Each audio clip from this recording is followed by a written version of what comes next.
Today we're playing Court of Crowns by Placeholder Name Studio. I like the artwork. Definitely high quality, and it gives me a good idea of kind of what we'll be doing. The music is really nice too.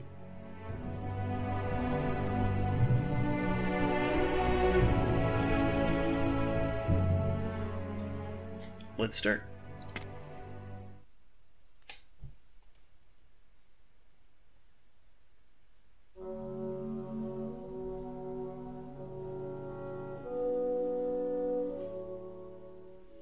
Two households, both alike in dignity, in fair Verona, where we lay our scene.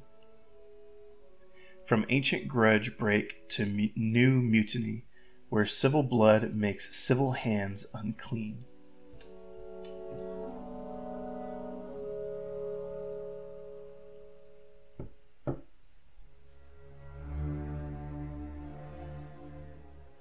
From forth the fatal loins of these two foes, a pair of star-crossed lovers take their life, whose misadventures pietous overthrows do with their death bury their parents' strife.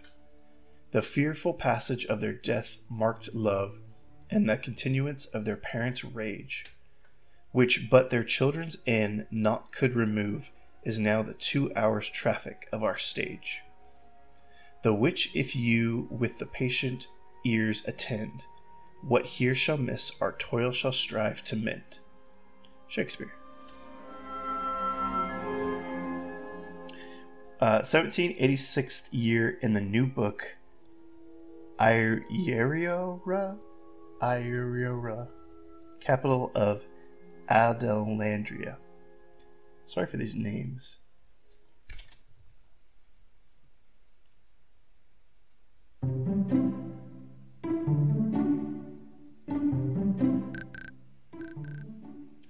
Breathe in, breathe out. Breathe in, breathe out. Everything will be fine. It's an important day, very important day. Everything will be fine for sure, for sure. You've been preparing for this since forever. You're ready.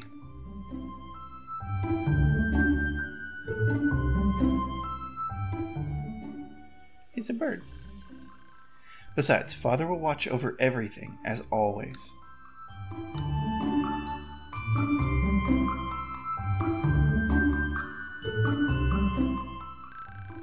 So what could go wrong? It's not like I'm in a danger of unleashing a civil war that will make Commonwealth collapse.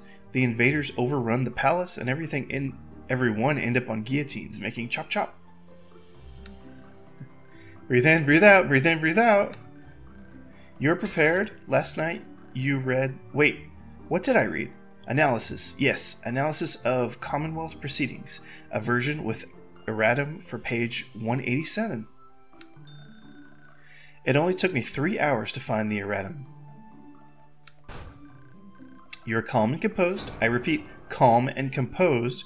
You have nothing to fear. You are calm and composed. Everything will be fine. Good! This bird is freaking out.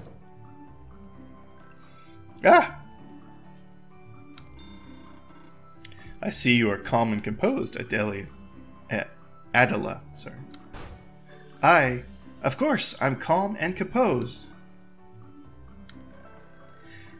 Even despite your tactless disregard of knocking on the door of the private chamber of a noble lady, Your Majesty. My most sincere apologies, Your Royal Highness, although I must add that the servants told me just an hour ago that they had finished tuning you up.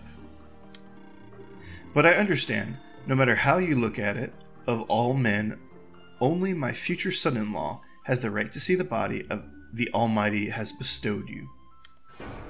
Father! And you also have a voice that would move mountains, but that's okay. It's essential that you are heard by everyone in the throne room. Because today you, Princess Adela, I can't get that right. Adela, it's gotta be Adela. Adela de Rex are going to uphold the law and order of the Commonwealth. The descendants of two noble families died tragically, and both families are now demanding that the crown sways justice to their favor. I trust my successor to make the decision that is most right for the kingdom.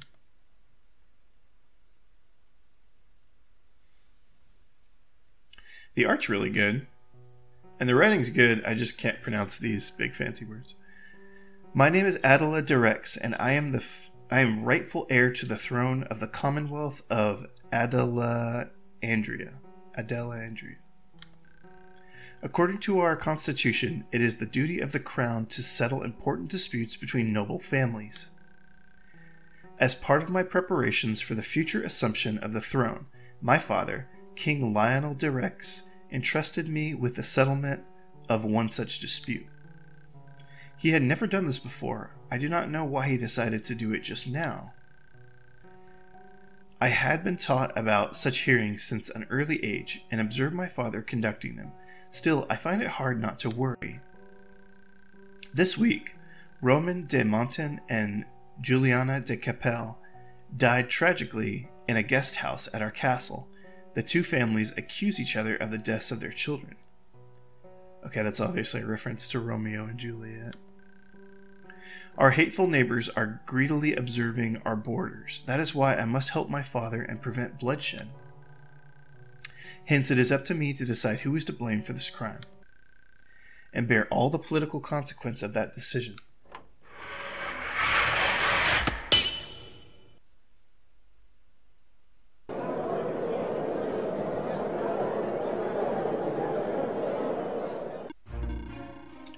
Noble citizens of the Commonwealth of Adelandria, we declare the assembly of the royal court open.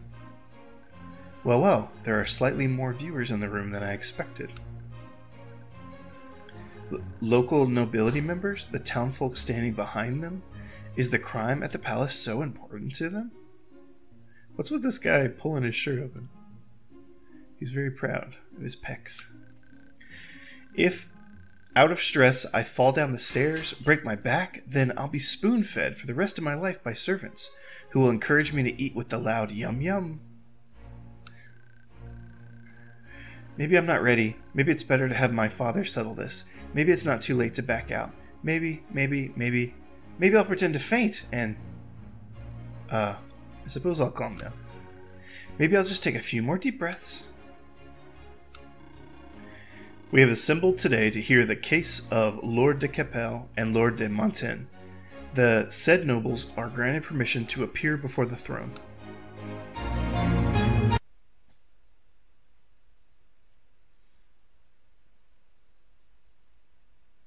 Will you assume your duty to help others at the expense of your well-being, or will you take care of yourself and the privileges that come with it? Do you avoid hardships for freedom and pipe dreams, or do you know what's good for others? Do you fight for survival in a battle royale, or do you cast your lot for immortal glory? Or maybe you'll find the answer elsewhere. You can say one thing and do another. The three choices that follow will determine the truth.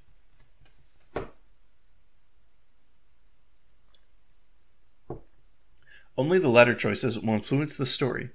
Any beginning may trigger any end. But you have to start somewhere, don't you?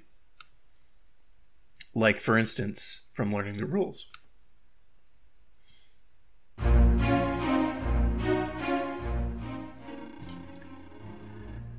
Lord Will de Capelle extends his warmest greetings to your Majesty and your Royal Highness.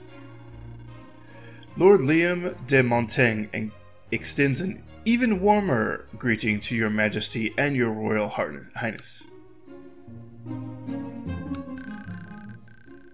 They haven't even greeted each other yet, and are already burning with the lust for murder. Poor me. Nevertheless, it is true that the two families have hated each other for years. Possibly, father's authority is the only thing that still keeps them in line, and that means... No, stop thinking about it. Focus. Think of history. The account of the Commonwealth families by Lord de Nerdo makes reference to the hostility of de Capelles and de Montens as soon as in 1146. That's when it all started. Wasn't that like 600 years ago? They had a dispute similar to this one, with the hearing eventually inconclusive as to which family was responsible for the crime. You can learn so much from history, haha. As your king, I bestow our deepest regrets on the recent deaths of the noble Juliana de Capelle and the noble Roman de Monten. As your princess, I also wish to express my sorrow for such a great tragedy. I haven't had a chance to see them. The families arrived at the assembly, after which I was told to return to my studies. During the assembly, however, I was accompanying father and learning on the way. I was assisting our servants. I met influential and prominent nobles. I was having fun with the young nobles.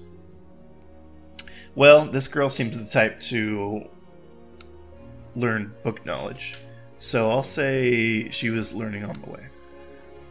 I missed the talks with the nobles behind the scenes, but I don't care about such stuff anyway. I chose to accompany father and watch his actions closely. Sadly, I didn't get to meet the Lord's children that day. One thing that might be nice is if I could click like anywhere to progress the text. It's kind of annoying to put my mouse on this little arrow right here. Yes, that's what I was doing during the nobility assembly, right? That's exactly what I was doing. Anyway, it's too late now to get acquainted with Roman and Juliana.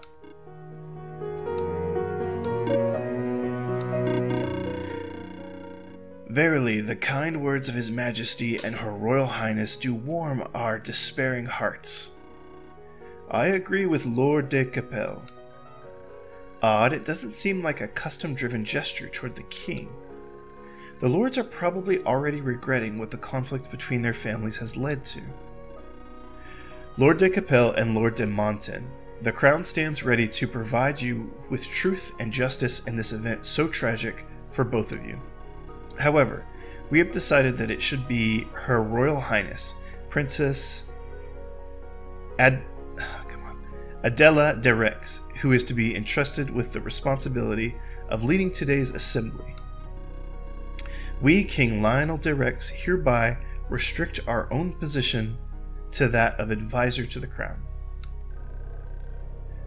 Everyone in the room knew this would happen, yet they murmur in disbelief. Princess Adela de Rex, we grant you permission to sit on the throne. Yes, Your Majesty. Thank you very much for the honor and trusted place in me.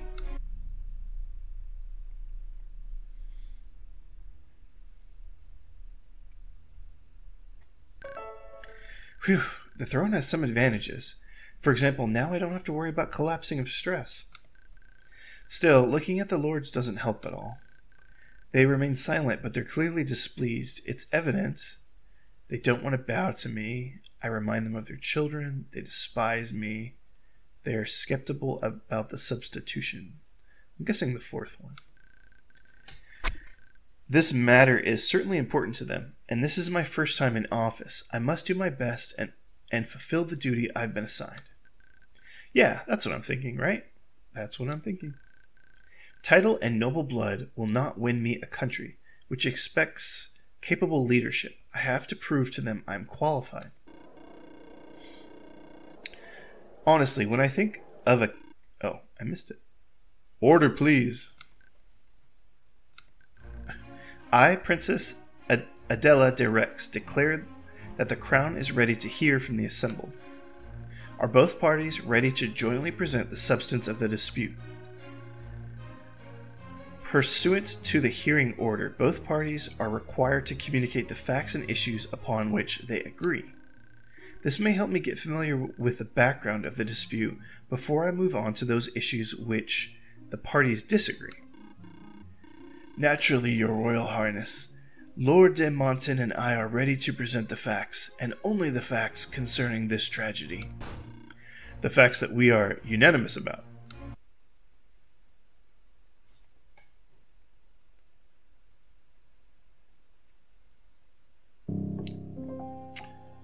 Cause of conflict.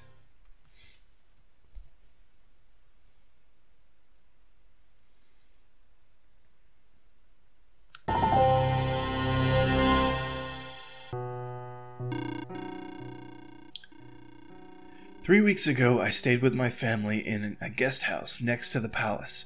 I arrived for the purpose of the convention, the assembly of nobility. Lord de Monten did likewise. And at that earlier point there was already a feud between your families. Is it not the reason why we ordered you to reduce the numbers of your delegations? There were no casualties, but I don't know what would have happened if not for the quick intervention of the guards. From then on, everyone kept their eyes on both families. An unfortunate drunken altercation between in-laws, Your Majesty. Ultimately, that was the reason why we sent everyone away and remained only with our children. That is correct. The assembly was concluded a week ago, and we would have returned to our manners if not for the fact that I and Lord de Capelle were stopped by urgent matters. Because of that, we extended our stay in the capital. Indeed, and exactly 4 nights ago, the tragedy struck. At the time, we were in the guest house with our servants, and no one else. This all happened late at night. I just happened to meet Lord de Capelle on the stairs in the hall. There was also a guardsman patrolling the area. We requested a plan of the premises to be drawn up for clarity. Okay. Yes, this is exactly what it all looked like on the ground floor shortly after we entered the guest house. The guest room on the upper floor, opposite of the stairs, is crucial for the case. Indeed, it was from that room that the furious shriek of Miss de Capelle ran out, and it was faintly audible, but it sounded as if she were murdering someone in a frenzy. No, it was as if she were murdered. Murdered! That is not for you to decide. Pardon, Lord de Capelle. We are hereby handing the guest house plan over to the Crown. Alright.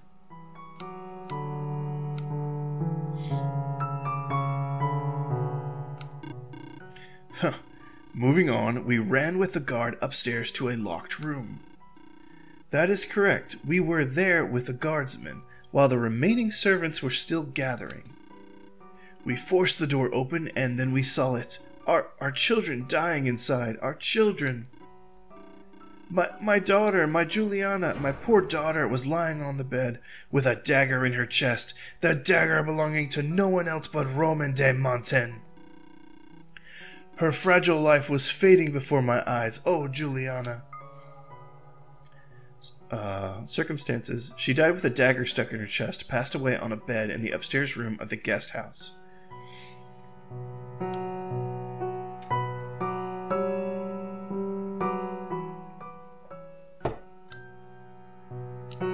Got it. Roman was dying too. He was lying on the floor and foam was coming out of his mouth. Poison! It was poison! Roman had been poisoned. I repeat, poisoned! The death was almost evaporating from the cup of wine he had dropped. This was confirmed by a learned medicine man. Roman died of poison. He passed away on the floor of the upstairs room of the guest house in front of his father. An overturned cup with poisoned wine was found next to him.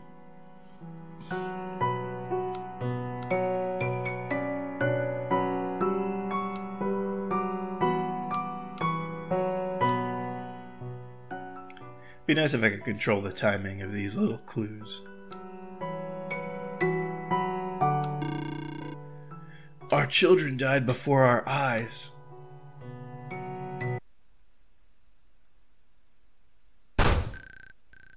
This is exactly the same. The conviction of both parties of their own innocence. The exact same thing happened during the hearing that split their families. The exact same thing. The case was never solved. Did Father overlook this? The fact that this is the same problem? Surely he must have received reports on the investigation reports. He had to know we heard about the crime. At the same time, the news reached the palace within a few minutes. I was at the library at the time having a dispute with Father about a book I was in the middle of reading. The book that kept me focused so much that I lost track of time was...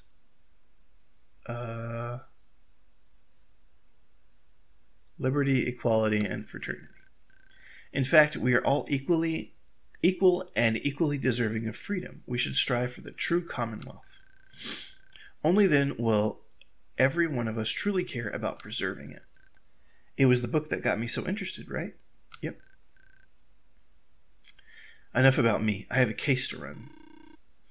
But we fully agree on one thing. It was a vile murder. Indeed, I dare say even more. Juliana de Capelle poisoned my son, my Roman. Silence, you worm-tongue. It was your son who murdered my daughter, piercing her delicate heart with a sharp dagger.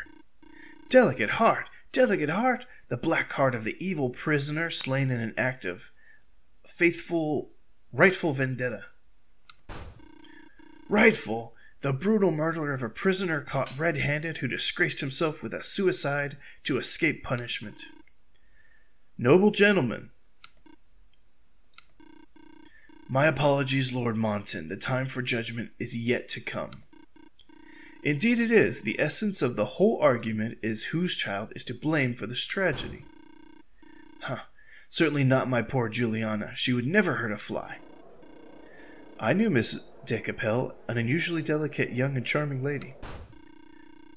Anyone who knew Roman will tell you that he was a likable, charming, and sensitive young man. I concur, he was such a nice young man. I should have expected this. It's not just the lords who are biased in this room. Nobles love making their opinions known wide. Members of this class are convinced that they know everything. Divisions, conflicts, and crimes only weaken the Commonwealth. I need to put a stop to this as soon as possible. It is for the best, for everyone. Let me once again express my deepest condolences. It's an immense tragedy when a parent has to bury their own child. The Crown thanks the Lords for presenting the substance of the dispute. Father, I don't understand. When everyone is so sanctimoniously convinced that they are right, how can this even be resolved? You are preparing yourself to make responsible and difficult decisions, aren't you? In conclusion, the two lords met an hour before midnight in the hall on the stairs. The guards at the entrance confirmed it. Before proceeding further, Princess Adela de Rex should take a closer look at the circumstances of the tragedy. I presume that noble lords now intend to call the captain of the guard as witness, are they not? Actually, no. We both agreed that Guardsman Eric Smith is best disqualified to explain this matter. That is correct. Smith's competence was also confirmed by the last guard. Furthermore, Eric Smith was the last person to see our children before the tragedy. Safe and sound, that is. If that's your will, so be it. Let Guardsman Eric Smith stand before the throne.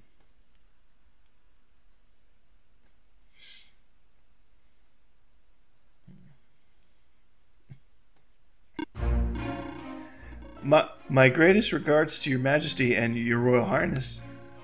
We greet you too, Guardsman Smith. I am very much greeted. Very honored. What are you staring at like a magpie? Know your place, dimwit. What? Yeah, right. So, yes, my lord. Just say what you have to say already. Oh, of course, my lord. They don't seem to like him. Guardsman Smith is an ordinary townsman who has been part of the guard for half a year. In our company, he's the only one without a title, Adelia. So far, no one has complained about him. I think I've even seen that guard once or twice from the palace window while he was goofing off duty with the other guards, chanting silly songs, life and soul of the party. They forbade me to talk to the guards. When my mother died, it was my grandmother who persuaded my father to have the captain of the guard take strict control over my contacts with the service.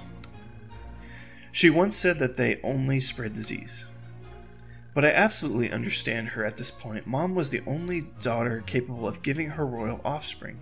That is why she cares so much about me now. Your Royal Highness, I will try to explain everything as best I can. Only as much as your competence allow. That's it. I report I was doing my night patrol on the guard floor when I spotted two young people. Focus now on what happened when my daughter's scream rang out. Right. I was near the vicinity of the two lords when suddenly a shout rang out. When we ran upstairs, the servants that happened to be nearby came running in, and they were all guarding the room. Not even a mouse could slip through. Not even a mouse, because apart from the windows, there was no other way down than the stairs, and on the stairs stood I on my duty, watchful as a falcon. Yes, like an eagle, falcon, divine hero, and so on. So you and the other servants were there. The stairs were guarded from the moment of the scream. If no one could escape from the scene of the crime, the perpetrator must have been...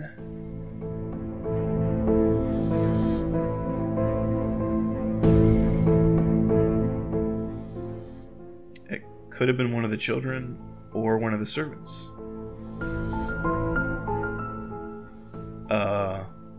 I guess I'll say one of the servants. I'm getting all confused of the stress, but wait. If no one could escape, then there's no other option. One of the children must have been the perpetrator. And it's my duty to convince one of the lords of his child's guilt. How do I justify this? It was not long before the news of what had happened reached us and Her Royal Highness. The same information was received by the captain of the guard. That is correct, Your Majesty. I asked one of the servants myself to fetch the captain. He was in the canteen at the time, winning his game of cards. I understand that nobody could have escaped down the stairs under watch, but can we be sure nobody had been hiding upstairs? I think not, Your Royal Highness. Upon the captain's arrival, the guards searched the entire floor. No one else was found. No one was supposed to be upstairs that night. All the guests left early. Only the lords with their children were left, right? Yes, their designated chambers were on the ground floor. And the windows? What about the windows? Could a potential perpetrator use them? We have been wondering about that too, Your Royal Highness. However, the windows in the rooms and in the corridor could not be closed from the outside. And they were closed. A murderer would have to be some sort of witch to exit this way. There's no point in considering this route. Indeed, the circumstances dismiss the possibility of a third person being involved. And how am I supposed to find a foothold? There's nothing here, nothing. No point to proceed from. Either child could be the killer. Any of them could have brought a bottle. In such a situation, the conclusions are as follows. Maiden Juliana was mortally wounded by Master Roman's dagger, and Master Roman himself was poisoned. This all happened while they were both alone behind closed doors. With your permission, Majesty, my son's dagger proves nothing. Every nobleman in the Commonwealth always carries a weapon by his side constantly. The dagger that had been pierced into Juliana de Capel's chest, property of Roman de Monson, carried, according to custom, by noblemen of the Commonwealth.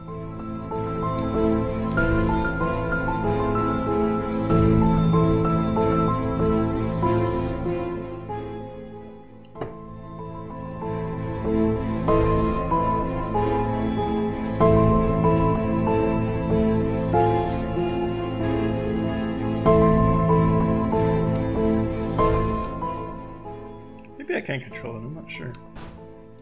Huh. Adela, please keep in mind the issues we are addressing now. New information becomes part of your knowledge. Your relevant knowledge involves such matters as the circumstances of Juliana and Roman's death. If you wish to recall the details of the knowledge gathered so far, you can always use the knowledge button.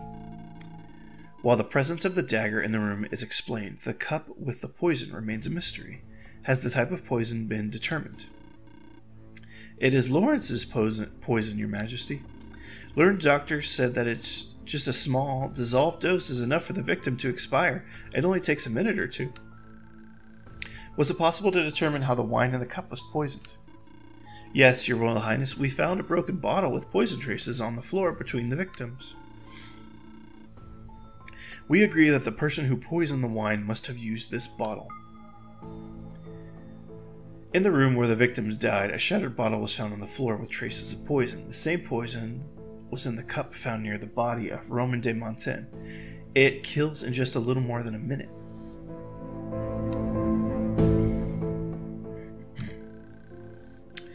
With the bottle laying broken between the victims, we have no way of telling who used it. We understand that the wine and the cup came from a bottle in the guest room cupboard. Was there another cup of wine at the site of the death of the Lord's progenitor? Lord's what? The offspring, you dimwit. Yes, well, Your Majesty, there was a partially emptied bottle and a cup filled with wine on the table. In the room where the victims died, a small bottle from the cupboard was found open and partially emptied on the table. A cup full of wine was found next to the bottle. There has been quite a number of evidence, and the captain and I prepared the plan of the scene. Plan of the room where the victims died, outlined by the captain of the guard. Some parts of the knowledge are linked to additional documents, Adela. You can view them through the details button. But Father, nothing fits together here. There is no connection point. Literally anything could have happened. Right, absolutely anything could have happened. Is that a problem for you, that you can settle this matter any possible way? But there's no resolution here. The truth can't be determined. Determine the truth. You can always do that. You're the king after all. And now, does Princess Direx have any questions about the crime scene? One thing puzzles me. One thing from the crime scene is unclear, and this issue hasn't been brought up so far. Okay. There's the door. Oh. Balcony. Let's see. Broken bottle was here. Poison cup. A third cup, or second cup. And a wine bottle. And that's Juliana, and that was Roman. Okay. The door was forced open, meaning it was locked. Where did the victims get the key? Yes, this is an interesting case, Your Royal Highness. It was probably one of the master keys. Most likely one of the two at the crime scene. We found one each by our dead children. 2 master keys? Each of the victims had their own. This is odd. Each of the servants in the guest house has their own master key. It can open any door in the building. Exactly, Your Majesty. The deceased received their keys from the servants. If these idiots minded their procedures, our children would be alive. Together with the captain, we determined the identities of the 2 servants. They both claim it never occurred to them what breaking the rules could lead to. 1 master key was found in the possession of each victim behind the locked door of the room. They had been given to them by the servants and can open any door in the guest house. We plan to request that they be called as witnesses. Clever. Your Majesty? Let us put aside the question of which child is the killer. Instead, let's assume that one of them planned to kill the other and figure out what they were going to use for that purpose. That must have been the poison. Poison, Your Majesty. Exactly, otherwise it would not have been in the room. We already know the Master de Mantin was carrying a weapon as benefits a nobleman, and Maiden de Capelle's scream proved that the dagger was not a silent weapon. Poison is the proof of a planned crime. On the other hand, the scream of Maiden de Capelle proves that the plan had failed and the lords had become alerted. Yes, with her last breath, Juliana made sure we found out about the crime. Her screaming does not prove any innocence. Noble lords, did we not say that we were putting aside the culprit for the moment, the question of the identity, putting aside for the moment the question of the identity of the culprit? Be aware that your king takes all circumstances into account, also that the murderer could be any of the victims. Wasn't it through this and the subsequent elimination of the possibilities that you always arrived at truth? Did I reach the truth, or was I just being persuasive? And if I did arrive at truth, and was not able to convince anybody of it, would it still be true? So much for eliminating possibilities. Princess Direx, as counsel for the crown, I suggest we now reflect on the killer's plans. Plans? They certainly did not want anyone to scream, nor anyone like the guards, for instance, to notice their presence. Quietly and secretly, that's how they wanted to administer the poison to their victim. What if everything went the way the murder planned? Had there been no shouting, no guardsmen? The lords would have never been alerted. With this, the perpetrator could have easily left the upper floor with the victim dead in the room. Exactly. If Master de Montaigne was the perpetrator, he would not have left the dagger on the scene, whereas if he were the victim, the dagger would stay by his side. But what about the other item? What scene did the perpetrator want to construct to divert suspicion? Which two items would they have left?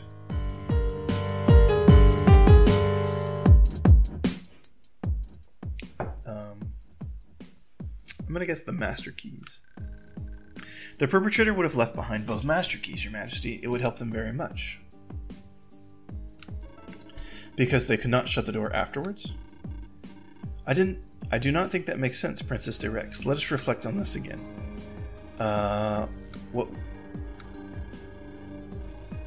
What two items would they have left to divert suspicion?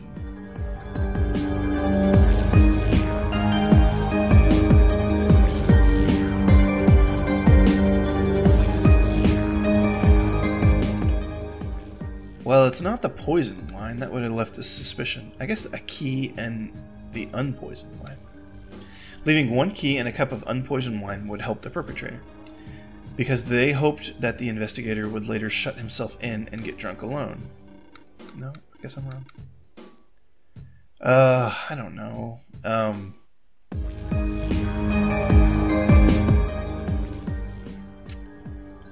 Poison and the cup with the unpoisoned wine. Leaving a poison and a cup of unpoisoned wine would help the perpetrator, because they hoped that would push the investigator. No. Well, I guess I'm all wrong, so it's got to be this one. Exactly so. The perpetrator wanted to set up a particular scene.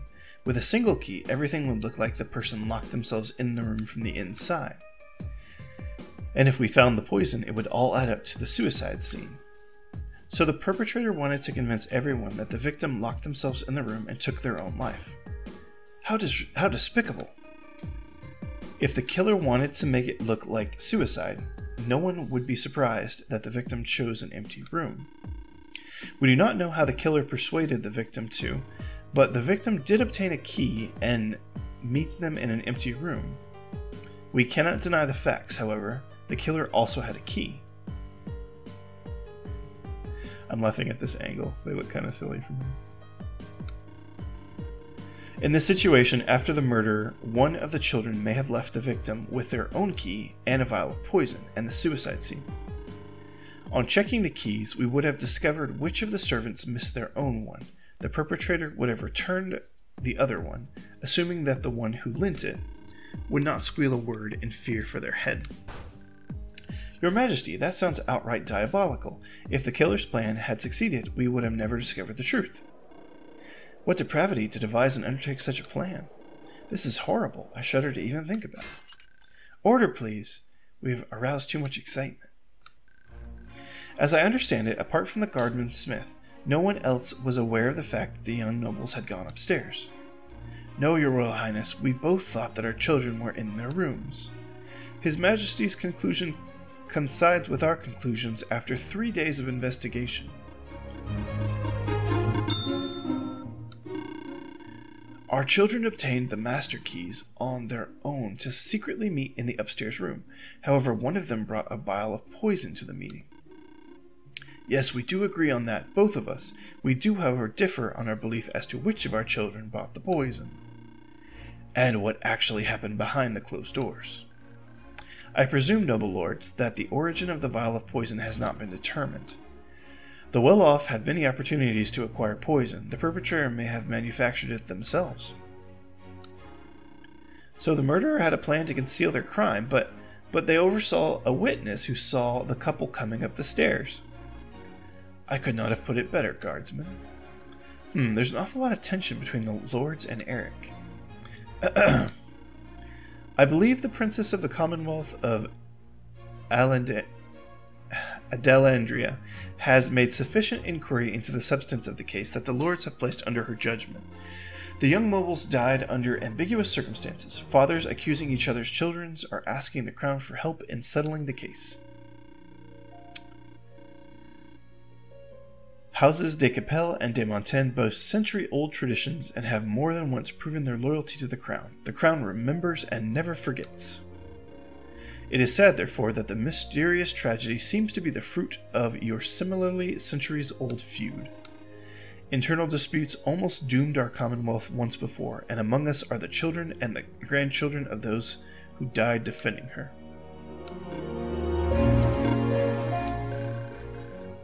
There have been incidents, but not murders. This is the first time such an event has happened since Father took the throne. Noble families notoriously provoke duels, but Father managed to subdue them, mostly. Nevertheless, their hatred endured. It makes me wonder if Roman and Juliana... In accordance with law and reason, the case was referred to the crown, which also feels a shared responsibility, since the tragedy occurred during the hospitality we had provided. Your cause, noble gentlemen, is for the memory and the good name of members of your illustrious families. We will discover what really happened behind the closed doors. We will not repeat a woeful, inept process that began the feud that continues to this day. That's really a lot of promises to make on my behalf. If I'm not mistaken, Guardsman Smith outlined the details of the incident. The crown now wants to hear each lord's individual view on the matter. Actually, let the boy first tell the story of how he saw our children coming upstairs. Yes, it is, after all, very important. But, my noble lords, further testimony may follow when the crown becomes aware of the issues upon which you disagree. Let us then follow the procedures in place. Eventually, you both came here to settle a dispute over the death of your children, did you not? Though the inexperience of life, your Royal Highness believes that such matters can simply be unraveled by examining it with a magnifying glass. Precisely, the mere procedures ignore insights into the behaviors of the participants of the event. How can you think about procedures instead of feelings? What close-mindedness! What can one conceive in the face of the inconceivable? Can one see the truth with their eye only? I think I once met those chanting gentlemen in the courts of the de Capelles and de Montaigne. Father, what is going on here? You should not deny the public demands to those who are yet to discredit themselves. And so it will be, noble lords. Guard, please tell us what you saw. Yes, your Royal Highness. I don't get it. We can interrogate the guardsmen and the rest of the witnesses later after reviewing the Lord's private insights on the case, without all this theatrics. The Lords have planned this together. It's like they both agree that adjunct procedures no longer matter.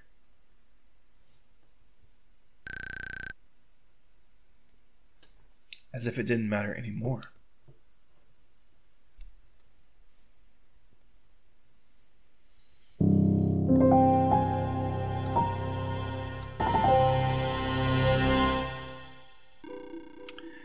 I began my night patrol of the guest house about 15 minutes before I heard the scream. As I walked down the corridor towards the stairs, I saw Maiden de Capelle and Master de Montaigne heading upstairs. I saw the couple for a very brief moment. They were turned away, so they probably did not notice me at all. Well, I continued my patrol, and when I came back, they were gone. In their place stood the noble lords. Suddenly, there was a shout of Maiden de Capelle.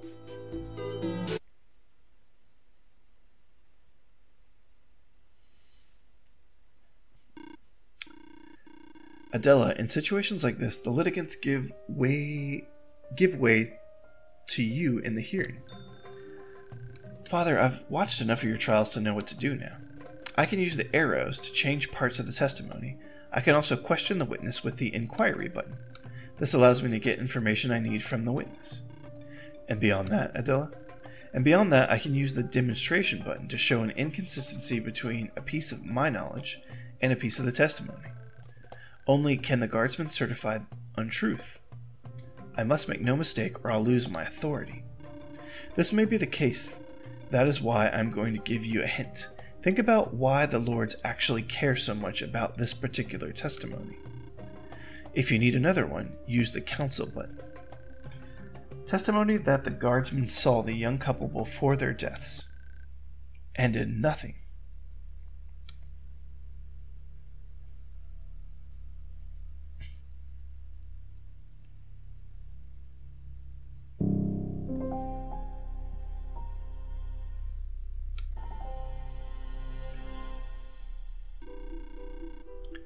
Okay. I began my night patrol of the guest house about 15 minutes before I heard the scream.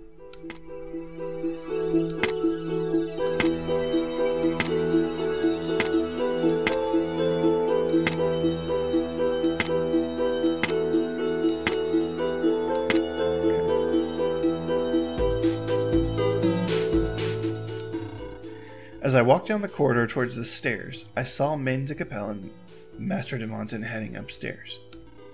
I saw the couple for a very brief moment. They were turned away, so they probably didn't notice me at all. Okay. Well, I continued my patrol, and when I came back, they were gone. In their place stood the noble lords. Suddenly, there was a shout of Maiden de Capelle. You just resumed your patrol like nothing happened? Yes, this is my duty after all. I mean, patrolling the ground floor. He was clearly nervous during this question. Should I keep digging? Yeah. Guardsman Eric Smith, everyone here is aware that you had the opportunity to react in some way to the presence of the young couple. Given the late hour, for instance, there's a good chance that if you had done so, no one would have died. Why did you ignore this situation? I blame myself for not having reacted then, Your Royal Highness, but this tragedy, it was hard to predict. Seeing young nobles together is not a reason to be alarmed. I saw nothing wrong with it, or threatening, or feud-like. If you say so, Guardsman. We understand that you are adding this statement to your testimony, correct? Adela, during the hearing, the parties are allowed to interfere. In this situation, your decision did not affect the course of the events. At most, it changed the way the lords are perceiving you. Keeping that in mind, the reason why the lords care about these testimonies. Guardsman, continue your statement, please. Maiden de Capelle went upstairs with Master Monson. I saw nothing wrong with it, or threatening, or feud-like. Backwards? I continued my patrol, and when I came back, they were gone. In their place stood the noble lords. Suddenly, there was a scream. Maiden de Capelle went upstairs with Master de Monson. I saw nothing wrong with it, or threatening, or feud-like.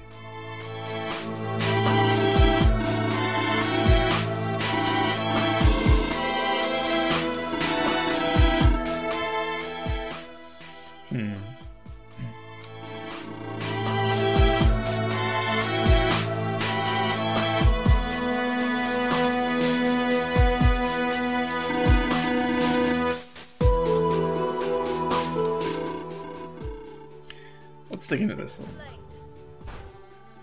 Are you sure about this? That they had both not seen you? I am more sure of that than the fact that the sun rises after the moon. They would have reacted if they had seen me, Your Royal Highness. They would have looked at me, done something. That was quite poetic. As for him, then tell us how the couple behaved. I saw them for maybe 2 or 3 seconds, Your Royal Highness. They were going upstairs, silently, like a graveyard. He's shooting himself in the foot. When they went upstairs, I resumed my patrol.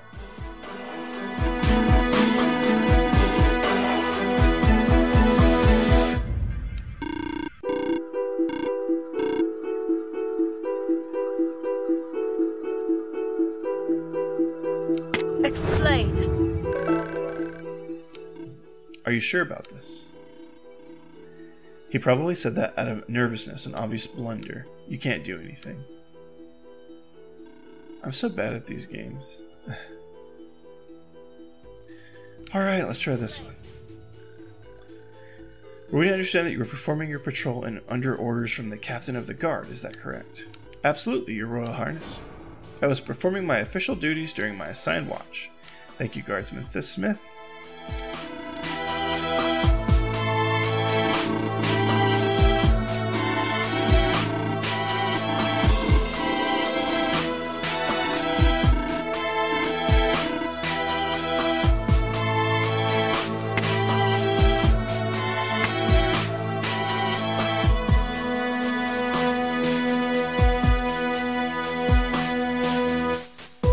Incorrect. Guardsman Eric Smith. Yes, I know the two families are at odds with each other, Your Royal Highness. Good.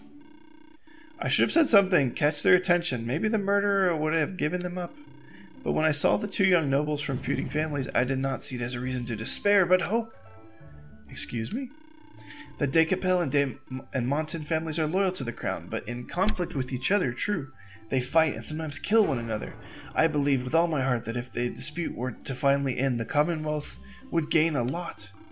Therefore, when I saw the two young people together, I took it as a testimony to the reconciliation that was approaching like the rising sun. Because after all, the middle of the night and the two young people, it just kind of comes to mind, right? I didn't want to spoil the secret romance of a couple in love. Charmingly straightforward, adorable even, unthinkable to be a lie unless he's the world's best liar, as you can't simply disregard this option. That was a logical observation, Guardsman.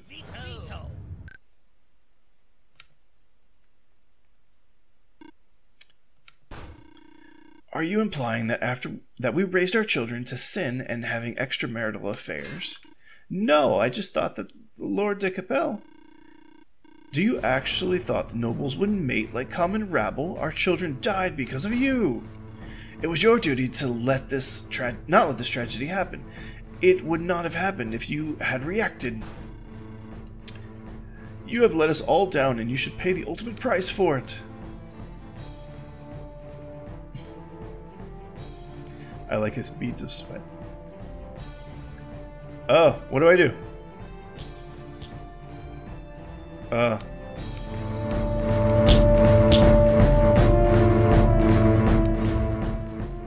don't understand what happened.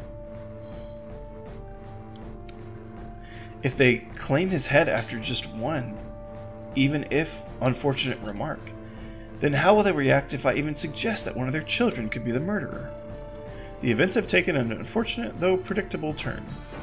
Predictable? Predictable, Father! Something like this has never occurred during your hearings. This should not have taken place, not before the people, not before their hero. You know what? That actually happened. I was not able to successfully prevent such a turn at a time when you were learning to walk. I suppose your noble teachers and book authors failed to prepare you for the pettiness of the noble class. That guardsman's a fool. A fool, he's telling the truth. God knows what these upper-class twits are up to when the candles go out. The tempestuous mood slowly spreads to our audience as well. We're in the midst of a heated dispute. People tend to lose their temper in these situations. Get it under control. But the guardsman's not defending himself. The poor man's a dutiful one. Not being part of nobility, he is lost in a lost position. You may start by pointing out to the lords that their insults are unnecessary. Do this by clicking on their inappropriate lines. Just be careful not to question their legitimate arguments in this way. You will undermine your own authority by doing so. Also, be aware of the chaos bar at the bottom of the screen. If it fills up, you'll start to lose authority. Restore order. Okay, so click their lines, but not the ones that are actually logical. Class of arguments.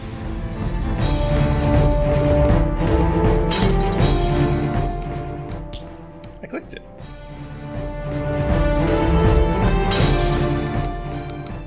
Clicking it.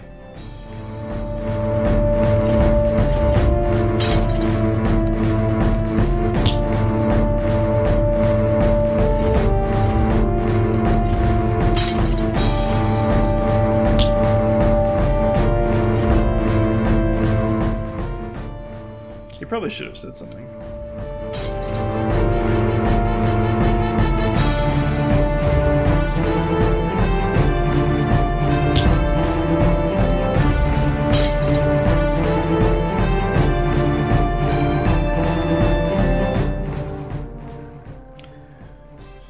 Noble lords, I understand your pain and suffering, but such behavior is unbecoming of you. So, insulting me is inappropriate? That does not change the fact that you should have said something. You think you can just get away with it. Our children are dead because of you. I'm very sorry, I really am, and with all due respect. Looks like our lords are changing their strategy. They haven't been fully brought to order. They start to look like quarrelsome fools. That's absolutely true and ironic. The nobles have succeeded in one thing, electing a Commonwealth king who is fully aware of their fragilities. They will flip arguments, but that doesn't mean they will be right. There's a good chance that in their present and agitated state, they will contradict themselves. Use it. Demonstrate the contradiction in the words of the lords. Use the cursor and hold down a line and drag it to another line that is a contradiction of the former one. Okay.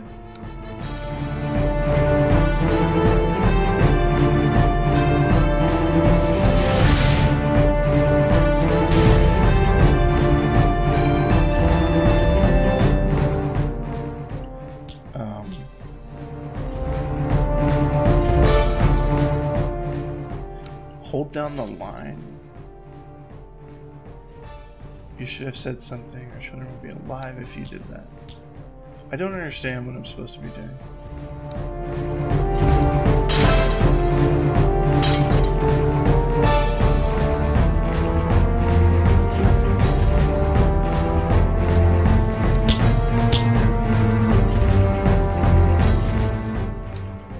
Okay, don't you dare speak to nobles contradicts you should have said something. But how do I, like, set this aside or something? I don't understand.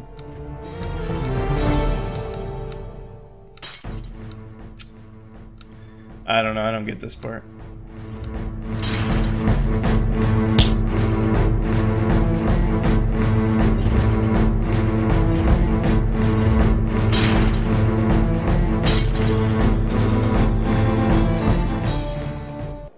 I think I've lost. I didn't really understand that last game.